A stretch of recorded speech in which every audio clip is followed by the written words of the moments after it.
판타스틱 과학책장 이거는 이제 2015년에 좀 나왔고요. 오래되긴 했습니다. 저자가 네 분이에요. 그러니까 네. 이정모 관장님 있고 이명년, 이한음, 조진호. 근데 그 소개 전에 네 명의 필자들 이거 뭐 관장님은 당연히 이제 아시고 그 세 분 이명년 이명현 선생님은 또 선생님 뭐 또 많이 유명한 아는데 천문학자잖아요. 어쨌든 그래도 좀 한번 세 분 나머지 네. 세 분에 대해서 간단히 이명현 좀 선생님은 뭐 그 유명한 갈다 서점을 예. 운영하고 있는 천문학자로서 천문학자죠. 요즘은 그 뭐죠 그 유키즈 온더 블락인가 예. 유키즈 온더 뭐죠? 관장님이랑 저거 그 놀면 뭐하니 왜 거기에 유키즈 온더 유키즈. 유키즈 거기에 나오시면서 되게 유명해졌고 관장님이랑 환갑 저랑 동갑 동갑이어서 요즘 계획 아니에요? 예. 그 이권호 선생 셋이서 같이 환갑 전국 순회 투어를 하고 있습니다. 이한원 선생님은 정말로 뛰어난 번역가시죠. 아. 행정고시에 붙으셨지만 예. 그러나 번역자로 사시면서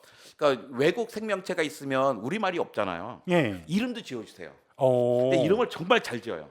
가장 뛰어난 과학 번역가면서 하시는 분이고 조진호 선생님은 그 만화가입니다. 아. 그러니까 민족사관교 생물 선생 하시면서 만화가 해가지고 뭐 그래비티, 익스프레스 무슨 뭐 여러 가지 아주 뛰어난 과학 만화책을 쓰시는 분인데 이 넷이서 그 과학책을 읽고 쓰고 번역하는 고수들의 판타스틱 과학책장이란 건데 뭐냐면 사람 많은 분들이 이제 과학책을 읽어야겠다고 생각을 하세요. 예. 근데 어저께도 저는 그 국어 교사들을 만나서 저는 온라인 강의를 했었는데 이분들이 처음 읽은 책이 뭐냐면 종의 기원이에요. 얼마나 재미없어요 책이.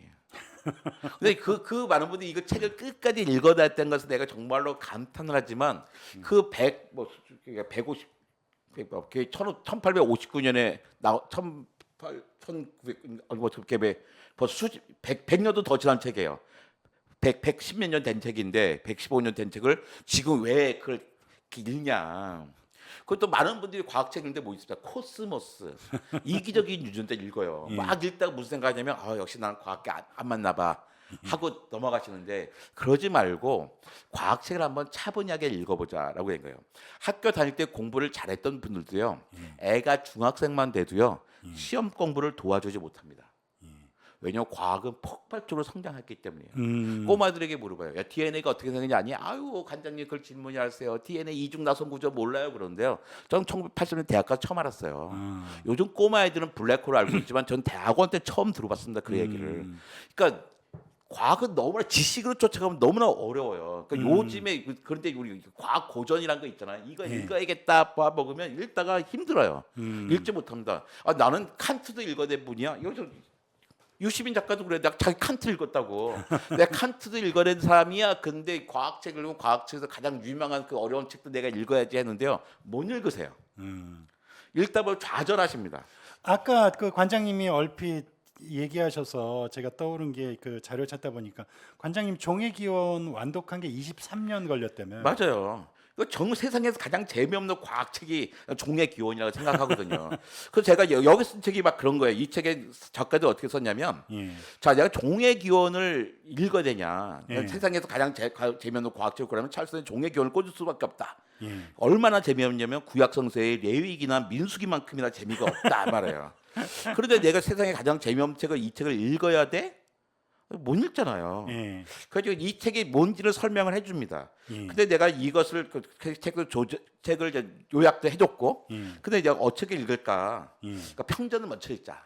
다짜고짜 종의 기원을 들어가지 말고 이 작들 생각해. 다짜고짜 종의 기원을 읽지 말고 다임 평전이나 찰스 다임 평전을 읽자. 써줘요. 뭐 뿌리와 이빨이 나온 다임 평전. 아니면 김영사선 찰스 다임 평전 이런 거 사람을 이해하자. 제일 중요한 게 과학자 사람을 이해하는 게 중요해요. 저자부터 이해하자는 거죠. 그렇죠. 그러니까 저 있잖아요. 파인만의 뭐 양자역학 어렵잖아요. 그러니까 파인만 씨 농담도 잘하시는 원칙 있는 거예요. 아인슈타인의 상대성 이론보다 아인슈타인을 아인슈타인 먼저 거예요. 좀 이해하자는 거죠. 사람과 친해져야 되는 거예요. 그다음에 그 찰스 다윈의 나의 삶은 서서 진화했다라는 자손들도 있고 찰스 다윈 뭐 그래픽 평전들도 있습니다. 이렇게 개인을 이해한 다음에 그다음에 제가 하자면 비그로 항해기예요. 그러니까 이게 그래서 비그로 항해 재밌게 쓰셨거든요. 그래서 비그로 이 사람이 어떻게 진화론에 접근하게 된 줄 알아요. 찰스 다윈의 비그로 항해기를 읽으시고 그다음에 훔볼트의 대륙이라 가지고 왜 이 사람이 왜 비구로의 여행을 해야 됐지? 음. 도대체 진화하고 탐험하고 어떤 상관이 있어?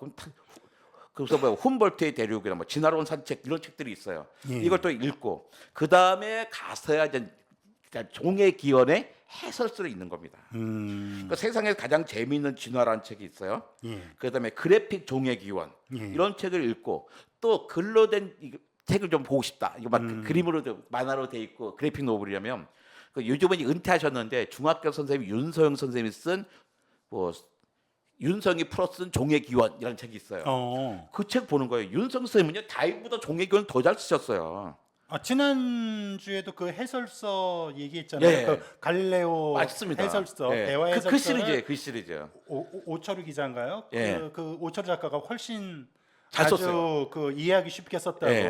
근데 그 다음에는 그렇다면 다윗 이후에는 어떤 진화 이론이 있을까? 우리 종횡경은 진화 이론을 알기 위해서인 거잖아요. 예. 그러니까 장대 교수가 쓴 다윈의 시타 이런 책이 있어요. 아. 정말 재밌어요. 새로 여러 가지 진화 이론가들이 마치 다 동시에 살지도 않았던 사람인데 다윗이 돌아가신 줄 아는데 마치 토론하는 것처럼 정말 재밌게 그렸습니다. 이 정도 다 그려놨으면 더 이상 종의 기원을 읽을 필요가 없어요. 이게 4명의 저자잖아요. 예. 그러니까 이제 관장님은 관장님 스타일대로 과학책을 읽는 방법이나 이제 책을 소개를 했고 다른 분들은 또 자기 컬러대로 또 과학책의 독서법들을 얘기해 주신 책인가요? 그렇죠. 저는 그러니까 주로 진화와 관련된 이야기들을 했고 예. 이명현 선생님은 우주의 신비와 만나고 싶은 사람들에게 예. 책을 이렇게 쭉 다양하게 소개를 해주는 거예요. 예, 예. 그리고 또 이한원 선생님은 일상에서 과학 회복학에서 이중나선, 통섭 약간 어려운 책들을 설명해주고 이 책을 읽으려면 어떤 책부터 읽는 게 좋을 건지. 또 조진호는 선생님은 호모사피의 즐거움에서 그러니까 뭐 이기적 유전자, 생명이란 무엇인가 뭐 이런 책들이 뭐 특이점이었는데 미래 얘기도 하면서 이 책을 다짜고짜 들러 쓰지 말고 어렵다. 책이 어려우니까 과학 평상시 안 읽다가 이 책 읽으면 힘드니까 이 책에 각 접근할 때까지의 지도책이에요. 내가 거기에 어떻게 갈 것인가라는 거잖아요. 그래가지고 이제 두 책을 내가 고른 이유는 문과 남자의 과학 공부는 과학자가 아닌 사람이 수학을 잘했든 못했든 성적은 좋고서 나쁘든 잘했든 못했든 내가 수학을 사랑하지 않는 사람이 과학과 어떤 태도로 접근을 해야 되는가. 이 판타지 과학 직장은 내가 접근할 때 그런 태도를 가질 때 어떤 책 순서들을 읽는 게 좋을까를 생각하는 거예요. 처음에 이 책을 쓴 이유가 뭐냐면요. 첫 번째 생각 독자는 편집자였어요. 출판사. 그러니까 옛날에 과학 출판사 몇 개 안 되는데 많은 출판사들이 과학책을 내려고 그래요. 근데 편집자들은 정말 책 좋아하시는 분들이잖아요. 그런데 책을 좋아하는데 내가 무슨 책을 그 주제로 어떻게 접근할지를 모르는 거야. 그렇죠. 그러니까 이분들에게 그분의 안내서를 썼는데 이제 사실은 그게 이제 다양한 사람들에도 안내서가 되는 거죠. 물론 책은 몇 년 동안의 책은 없습니다. 하지만 중요한 것들은 그 전에 다 있으니까 또 이 찾아보면 길은 이런 식으로 찾아가면 되는구나를 볼 수 있게 되는 것 같아요. 과학 독서의 그 멘토링이기도 하고 이제 독서법에 대한 내비게이터 역할을 하는 거예요. 맞습니다. 네.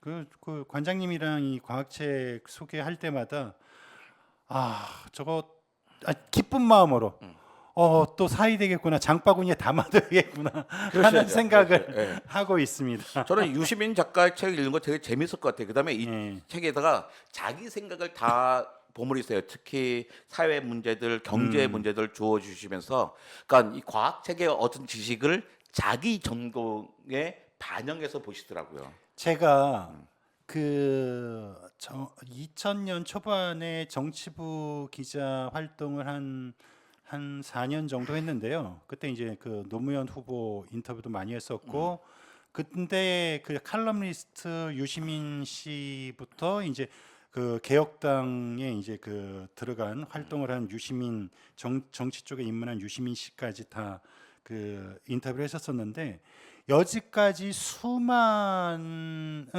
그 인터뷰를 해서 만났던 인터뷰 중에 말을 제가 질문지를 미리 안 드렸어요. 그냥 질문을 해놓고 녹취를 풀었는데 그대로 녹취를 푸니까 그대로 그게 문장이 된 가장 뛰어난 사람이 유시민 인터뷰였어요. 과학계에서는 그런 분이 김상국 선생님입니다. 그 대단하더라고요. 완벽한 문장을 말씀하시죠. 대부분이 이제 인터뷰하다 보면 얘기를 들으면 그때는 다 문장이 제대로 된 것 같은데 녹취를 풀어놓으면 좀 바꿔줘야 되거든요. 근데 유시민 작가는 정치인 유시민은 그대로 풀면 그 싱크로율이 상당히 높았어요. 그게 이과 쪽에서는 김상욱 선생님이에요. 교수님. 김상욱 양자물리학교 김상욱 선생님이 야 어떻게 말을 저렇게 길게 하면서 완벽한 문장으로 이야기를 하지? 너도 그거 안 되거든요. 하다 보면 앞에 얘기랑 뒤에 딴 얘기하게 되는데 예. 딱 문장 하나하나 문단 하나를 다 완벽한 해 나가시더라고요. 재밌는 거는 또 역사학자 한홍구 선생은 녹음기로 이렇게 녹음을 하고 그걸 풀어서 책으로 내더라고요. 네. 그러니까 이렇게 쓰는 게 아니라 그런 분들 얄미워요. 일반적인 프로세스가 이렇게 돼 있어요. 그 과학책 두 번째 거 판타스틱 과학책장은 출판사 서평이 재밌어서 그거를 설명을 드리고 마무리를 짓겠습니다. 그 출판사 서평이 어떻게 나와 있냐면요. 코스모스, 칼 세이건의 코스모스를 냄비 받침으로 사용하고 계신 분, 책장에 문학과 인문학 책만 있으신 분, 고등학교 과학 교과서 이후 과학책을 한 권도 안 읽은 분, 이런 분들에게 권하는 책이라고 합니다. 여러분들 좀 관심 갖고 한번 그 과학책에 과학 독서에 관심 있는 분들은 이 책을 꼭 한번 읽어보시면 도움이 될 것 같아요. 오늘도 이렇게 시간이 많이 지났네요. 좀 책이 흥미로워서 그 과학책 소개 시간을 좀 더 늘렸습니다. 장마와 더위가 계속 반복되고 있습니다. 더욱 건강에 유의하시고 무탈하시길 그리고 간에 평안하시길 바랍니다. 그럼 다음 주 이 시간에 또다시 뵙겠습니다. 고맙습니다. 감사합니다.